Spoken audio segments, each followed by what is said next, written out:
اللهم اهدنا وسددنا. السلام علیکم ورحمۃ اللہ وبرکاتہ نحمدہ ونصلی علی رسولہ الکریم اما بعد فاعوذ باللہ من الشیطان الرجیم بسم اللہ الرحمن الرحیم رب اشرح لی صدری ویسر لی امری واحلل عقدۃ من لسانی یفقہوا قولی اللہم فقہنا فی الدین اللہم اہدنا وسددنا اللہم صلی وسلم علی نبی الامی وعلی آل محمد۔ سیرت النبی کے آج کے سیشن میں ہم آگے انشاءاللہ کچھ واقعات پڑھیں گے فتح مکہ کے۔ پچھلے سیشن میں ہم نے دیکھا تھا کہ اللہ کے نبی صلی اللہ علیہ وسلم خانہ کعبہ میں داخل ہوئے، انہوں نے بیت اللہ کا طواف کیا اور اپنے ہاتھ میں جو لکڑی تھی اس کے ساتھ بتوں کو گرایا، اس پکار کے ساتھ جاء الحق وزہق الباطل ان الباطل کان زہوقا جاء الحق وما یبدئ الباطل وما یعید۔ اللہ کے نبی صلی اللہ علیہ وسلم کی جو ضربیں لگ رہی تھیں ان ضربوں کے ساتھ تمام کے تمام بت چہروں کے بل گرتے چلے گئے۔ جب اللہ کے نبی صلی اللہ علیہ وسلم طواف سے فارغ ہو گئے تو عثمان بن طلحہ کو بلا کر ان سے کعبے کی چابی لی اور اسے کھولنے کا حکم دیا۔ پھر اس میں جو بت تھے انہیں نکلوا کر توڑوا دیا اور جو تصاویر تھیں انہیں مٹوا دیا۔ اس کے بعد آپ صلی اللہ علیہ وسلم اسامہ بن زید اور بلال رضی اللہ عنہما اندر داخل ہوئے اور دروازے کو بند کر دیا۔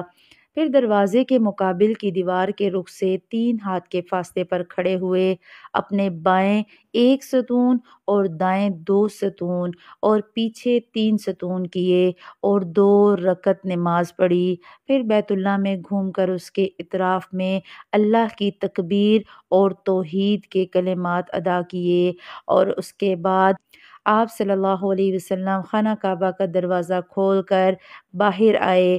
قریش مسجد حرام میں صفیں لگائے کھچا کھچ بھرے ہوئے تھے۔ آپ صلی اللہ علیہ وسلم نے دروازے کے دونوں بازو پکڑ کر ایک بلیغ خطبہ دیا جس میں اسلام کے بہت سے احکامات بیان کیے، جاہلیت کے تمام امور کو ساکت کیا اور جاہلیت کے خاتمے کا اعلان کیا۔ آپ امیجن کر سکتے ہیں اس فتح کو کہ جب اللہ کے نبی صلی اللہ علیہ وسلم ایک اتنے رعب کے ساتھ داخل ہوئے کہ قریش کی ہمت نہیں ہو سکی تلواریں نکالنے کی۔ آپ صلی اللہ علیہ وسلم نے فرمایا یا معشر قریش، اے قریش کی جماعت، اے قریش کے لوگو، ما ترون انی فاعل بکم، کہ تمہارا کیا خیال ہے میں تمہارے ساتھ کیا سلوک کرنے والا ہوں۔ تو اب قریش کا جواب سنیں، اور اچھائی وہ جو دشمن بیان کرے۔ انسان تو اپنی بڑائی میں خود ہر وقت بڑھ کے مارتا ہے، لیکن صحیح تعریف وہ جو دشمن کے منہ سے نکلے۔ قریش نے کہا اچھا آپ کریم بھائی ہیں اور کریم بھائی کے صاحبزادے ہیں، اب آپ صلی اللہ علیہ وسلم کو بھی کریم کہہ رہے ہیں اور آپ کے والد صاحب کو بھی کریم کہہ رہے ہیں۔ آپ صلی اللہ علیہ وسلم نے فرمایا لا تثریب علیکم اليوم، آج کے دن تم پر کوئی سرزنش نہیں، اذهبوا، جاؤ، فانتم الطلقاء، تم سب کے سب آزاد ہو۔ آپ صلی اللہ علیہ وسلم نے کتنے پیارے انداز میں معاف کیا۔ ذرا یہاں پر رک کر سوچیں، اللہ کے نبی صلی اللہ علیہ وسلم کی آزمائشیں کیا کیا تھیں۔ اس وقت کے دور میں دین پھیلانا عام نہیں تھا، اس وقت دین کی تبلیغ آسان کام نہیں تھا، گھروں سے نکالے گئے، بے گھر کیے گئے، آپ اس ایریے سے، اس شہر سے نکال دیے گئے جہاں آپ صلی اللہ علیہ وسلم کا سارا بچپن گزرا تھا، اور آج اللہ کے نبی صلی اللہ علیہ وسلم پوری طاقت، پوری شان اور پورے رعب کے ساتھ آ رہے ہیں، لیکن آج بدلہ نہیں لے رہے۔ آج آپ صلی اللہ علیہ وسلم نے معاف کر دیا، اور بعض دفعہ ایسا ہوتا ہے کہ آپ بدلے کی استطاعت رکھتے ہیں اور آپ معاف کر دینا پسند کرتے ہیں، اور جب آپ ایسا کرتے ہیں اجر تو ڈبل ہے ہی ہے، آپ کے لیے اجر کے علاوہ ایک اور بھی چیز ہوتی ہے، اور وہ یہ کہ آپ کے دشمن کے دل میں آپ کے لیے رعب بیٹھ جاتا ہے۔ آپ کے دشمن کو پتہ چل جاتا ہے کہ اچھا استطاعت کے باوجود بدلہ نہیں لیا، اس کا مطلب ہے کہ کم ظرف میں ہی ہوں۔ تو یہ ثابت کرنا ہوتا ہے لوگوں پر بعض دفعہ خاموش رہ کر، بدلہ نہ لے کر، اور طاقت رکھنے کے باوجود اگر کوئی شخص بدلہ نہیں لے گا اس کے لیے پھر اجر بہت ہے۔ اس سب کے بعد اللہ کے نبی صلی اللہ علیہ وسلم نیچے تشریف لائے، مسجد حرام میں بیٹھے اور چابی عثمان بن طلحہ کو واپس کی، اور ساتھ ہی ساتھ فرمایا سوری خذوها خالدتن طالدہ۔ آپ صلی اللہ علیہ وسلم نے فرمایا اسے ہمیشہ ہمیشہ کے لیے لے لو، لا ینزعها منکم الا ظالم، تم لوگوں سے اسے وہی چھینے گا جو ظالم ہوگا۔ اب یہاں پر بھی سٹاپ کر لیں۔ اللہ کے نبی صلی اللہ علیہ وسلم کے دور سے پہلے، آپ صلی اللہ علیہ وسلم کی نبوت کے اعلان سے پہلے جو چابی تھی خانہ کعبہ کی وہ عثمان بن طلحہ کی فیملی میں تھی۔ آپ صلی اللہ علیہ وسلم نے وہ دوبارہ انہیں کو واپس کی۔ اب بعض دفعہ ایسا ہوتا ہے کہ ایک بندہ ایک کام کر رہا ہے اور بہت اچھے طریقے سے کر رہا ہوتا ہے، تو وہاں پر پھر اس بندے کو ریپلیس کرنے کی ضرورت نہیں ہوتی۔ آج سیرت سے آپ یہ بھی سیکھیں کہ اگر ایک بندہ بہت اچھا کام کر رہا ہے، بہت بہترین طریقے سے کر رہا ہے، تو پھر آپ چاہے کچھ بھی ہو جائے اس سے اس کی پوسٹ نہیں لے سکتے۔ ہمارے ہاں یہ ہوتا ہے کہ پوسٹ سے فوراً ہٹا دیا جاتا ہے، کام نئے لوگوں کو دے دیا جاتا ہے کہ پرانے لوگ ہیں پتہ نہیں کیسا کریں گے، اب بہت ہو گئی، اب نئے لوگوں کو موقع ملے، سب کو موقع ملے۔ لیکن بعض دفعہ یہ ہوتا ہے کہ اگر ایک بندہ پوری تندہی سے ایک کام کر رہا ہے تو پھر اسے اس کام سے روکنا بھی غلط ہے۔ اس کے بعد اللہ کے نبی صلی اللہ علیہ وسلم صفا پر تشریف لائے اور اتنا اوپر چڑھے کہ بیت اللہ کو دیکھ سکیں، پھر ہاتھ اٹھا کر دعا کی اور اس کے بعد لوگوں سے اسلام پر بیعت لی۔ اس دن ابو بکر رضی اللہ عنہ کے والد ابو قحافہ بھی مسلمان ہوئے۔ ایک وقت تھا کہ ابو بکر صدیق اپنا مال دیا کرتے تھے اور ابو قحافہ منع کیا کرتے تھے کہ تم سارے کا سارا جا کے اللہ کے نبی کو دے آتے ہو، تم اپنے لیے کچھ رکھو، اپنے گھر والوں کے لیے کچھ رکھو۔ لیکن فتح مکہ کا دن وہ بہترین دن تھا کہ بڑے بڑوں کے دل بھی ہل گئے، ابو قحافہ بھی مسلمان ہو گئے، اور ان کے اسلام لانے سے اللہ کے نبی صلی اللہ علیہ وسلم کو بے انتہا خوشی ہوئی۔ پھر مردوں کے بعد آپ صلی اللہ علیہ وسلم نے عورتوں سے بھی بیعت لی، اور کس بات پر بیعت لی؟ بہت پیاری حدیث ہے مشکوٰۃ المصابیح کی، اور اس میں آتا ہے اللہ یشرکن باللہ شیئا، عورتوں سے بیعت لی کہ تم اللہ کے ساتھ کسی کو شریک نہیں کرو گی، ولا یسرقن، اور تم چوری نہیں کرو گی، ولا یزنین، اور وہ زنا نہیں کریں گی، ولا یقتلن اولادہن، اور وہ اپنی اولادوں کو قتل نہیں کریں گی، ولا یأتین ببہتان، اور وہ بہتان نہیں لگائیں گی۔ کیسا بہتان؟ یفترینہ بین ایدیہن و ارجلہن، ایسا بہتان جسے انہوں نے اپنے پاس سے گھڑ لیا ہو۔ یہ جو ہے نا یفترینہ بین ایدیہن و ارجلہن، یہ عربی کا ایک محاورہ ہے کہ اپنے پاس سے کوئی بات گھڑ لینا، بات کا بتنگڑ بنا لینا، تو یہ ہے وہ۔ اور ولا یعصینک فی معروف، کسی بھی معروف بات میں آپ صلی اللہ علیہ وسلم کی نافرمانی نہیں کریں گی۔ اس دن عورتوں نے بیعت کی، اور بیعت کرنے والی عورتوں میں ابو سفیان کی بیوی ہند بھی تھی، اور ہند بن عتبہ، آپ کو یاد ہوگا کہ ہم پیچھے پڑ چکے کہ اس نے حبشی کو کہا تھا، اور حبشی نے حضرت حمزہ کو قتل کیا تھا ہند کے کہنے پر، اور ہند نے جو وہاں کے لوگ تھے جو شہید ہو چکے تھے ان کی لاشوں کا مسئلہ کیا، اور اس نے حضرت عباس کی لاش کا بھی مسئلہ کیا۔ مسئلہ ہم نے پڑھا تھا کہ لاش کو چیر پھاڑ کر ڈائسیکشن کرنا مسئلہ ہوتا ہے، اور اس نے ان کا کلیجہ چبایا تھا، اور جب چبایا نہ گیا تو باہر تھوک دیا۔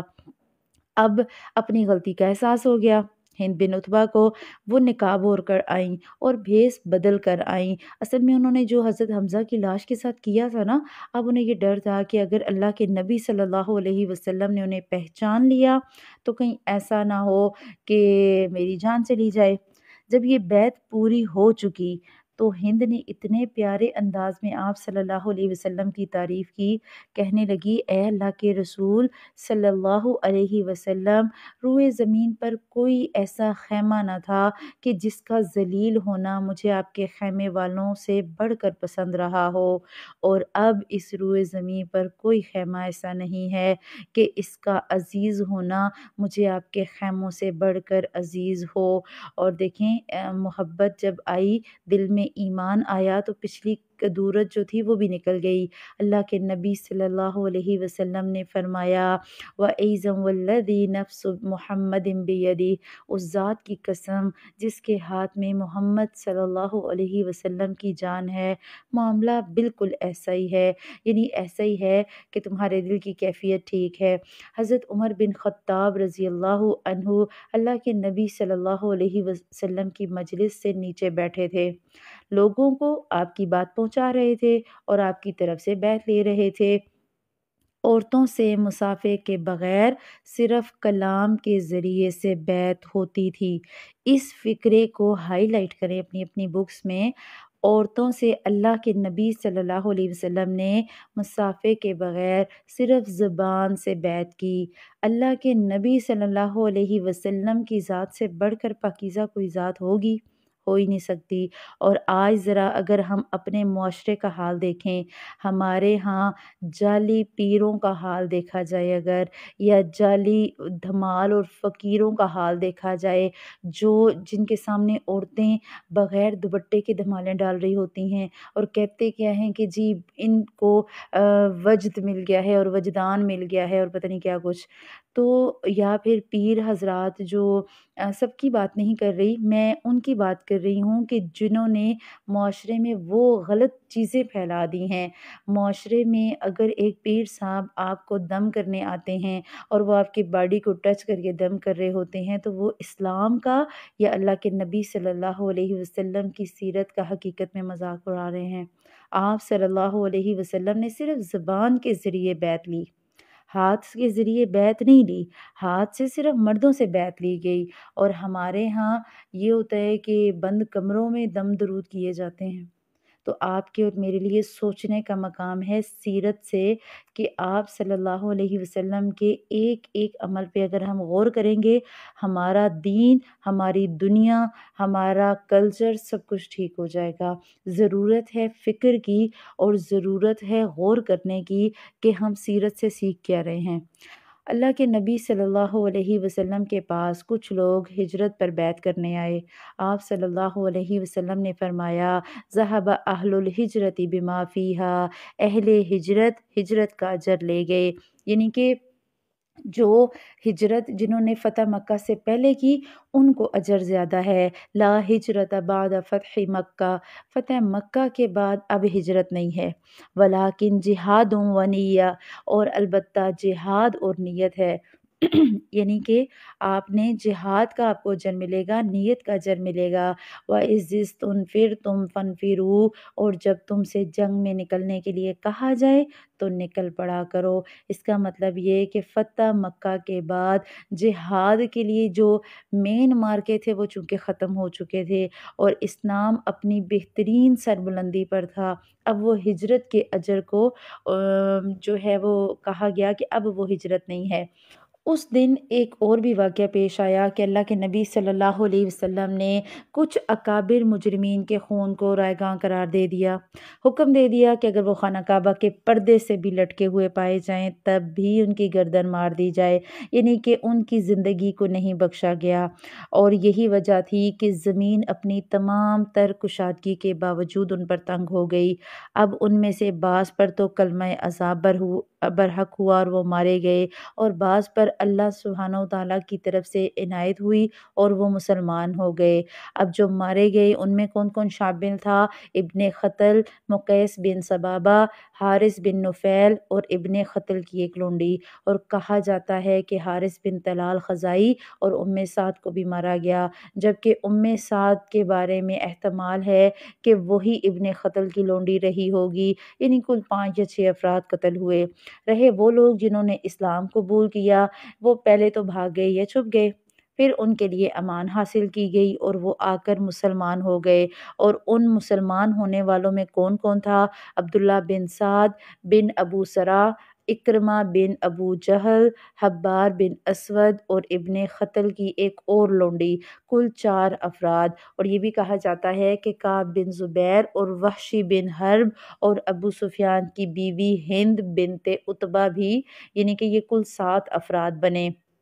جو لوگ اللہ کے نبی صلی اللہ علیہ وسلم کے ڈر سے اور اپنی جان کے خوف سے چھپ گئے تھے، حالانکہ ان کے خون رائیگاں قرار نہ دیے گئے، یعنی کہ اللہ سبحانہ وتعالیٰ کی طرف سے حکم نہیں تھا اور اللہ کے نبی صلی اللہ علیہ وسلم نے ان کے نام نہیں لیے تھے، تو وہ بھی مسلمان ہو گئے۔ اور ان میں صفوان بن امیہ، زہیر بن ابو امیہ، سہیل بن عمر، یہ 3 شامل تھے، اور یہ تینوں اللہ سبحانہ وتعالیٰ کے حکم سے مسلمان ہوئے۔ اور اسلام نے اپنی سربلندی کا بہترین دن دیکھا۔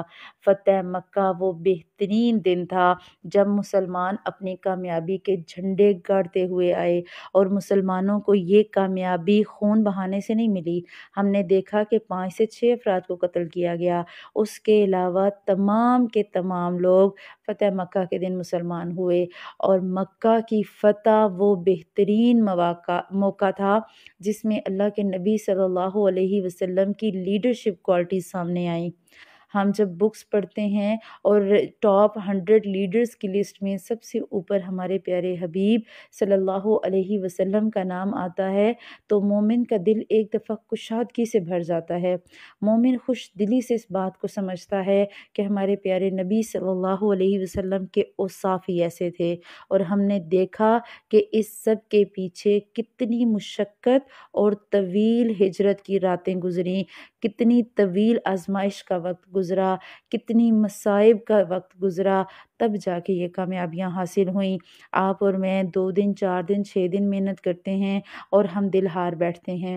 ہمیں ضرورت ہے ثابت قدمی کی، ہمیں ضرورت ہے صبر کی، ہمیں ضرورت ہے مضبوط ایمان کی، ہمیں ضرورت ہے دعاؤں کی، اور ہمیں ضرورت ہے نمازوں کی، ایمان کی پختگی کی ضرورت ہے، فیصلوں پر ثابت قدمی کی ضرورت ہے۔ ہم بعض دفعہ جلدی میں فیصلہ کر لیتے ہیں، اور جب فیصلے پر عمل کرنے کا وقت آتا ہے پھر ہم ڈھیلے ڈھالے ہو جاتے ہیں۔ بعض دفعہ ہم جوش میں کہہ دیتے ہیں میں یہ بھی کروں گی، یہ بھی کروں گی، اب رمضان آنے والا ہے نا، پتہ لگے گا، دیکھنا رمضان میں یہ بھی کروں گی تو وہ بھی کروں گی۔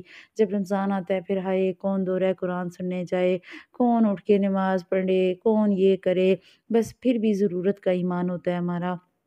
تو اللہ سبحانہ وتعالیٰ سے دعا کریں، اللہ سبحانہ وتعالیٰ آپ کو اور مجھے بھی ایسی کامیابیاں دے۔ اللہ سبحانہ وتعالیٰ ہماری ان چھوٹی چھوٹی نیکیوں کو اکٹھا کر کے جب قیامت کے دن لائے تو الحمدللہ ثم الحمدللہ ہم یہ کہہ سکیں کہ ہم نے حتی الامکان اس پیارے سے دین پر چلنے کی کوشش کی۔ آپ اور میں اس زندگی میں اپنے اللہ کو راضی کرنے والے بن جائیں۔ اگر ہم نے اس زندگی میں اللہ کو راضی کر لیا تو امید ہے کہ ہماری آخرت سنور جائے گی، ہماری عاقبت سنور جائے گی۔ اللہ سبحانہ وتعالیٰ ہمیں اس سیرت سے ایک ایک عمل کی بات لینے والا بنائے اور ایک ایک بات کو اپنے عمل میں ڈھالنے والا بنائے۔ سبحانک اللہم و بحمدک، نشہد ان لا الہ الا انت، نستغفرک و نتوب الیک۔ السلام علیکم ورحمۃ اللہ وبرکاتہ۔ حب القرآن